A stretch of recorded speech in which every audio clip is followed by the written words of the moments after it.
The Battle of Kadesh took place over 3,300 years ago, and it is one of the most historiographically significant battles of the entire ancient age for three big reasons. First, it is the largest chariot battle in recorded history, and therefore one of our best sources for understanding early Egyptian chariot tactics. The Battle of Kadesh was fought in 1247 BC between the Egyptians and the Hittites, when the Egyptians decided to reclaim the Syrian city of Kadesh, which had been held by the Hittites for a number of years. In addition to their infantry, the Egyptians had about 2,000 chariots, and the Hittites had about 3,000 chariots. Egyptian chariots were light, holding 2 men, a driver and an archer, while the Hittite chariots were heavier, holding 2 archers in addition to the driver. The Egyptians organized their forces into 4 divisions named after 4 of the Egyptian gods: Amun, Ra, Ta, and Seth.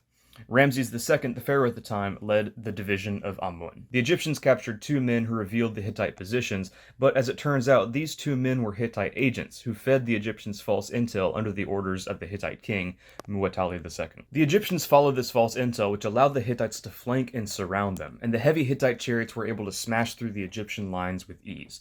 But after that, the lighter Egyptian chariots were able to outmaneuver the Hittites, halting their progress. But neither side really agrees how the battle ended after that. Second, it is the second ever battle in recorded history, and the first ever in which we have records surviving from both sides. In true kingly fashion, Ramses II claims that he won the entire battle almost single-handedly, fighting through the enemy's forces alongside his bodyguard to turn the tide of the battle. He claims that he was divinely empowered by the god Amun, forcing the Hittites to retreat. On the other hand, the Hittite accounts state that they laid a trap for the Egyptians, ambushed them, and scattered their forces.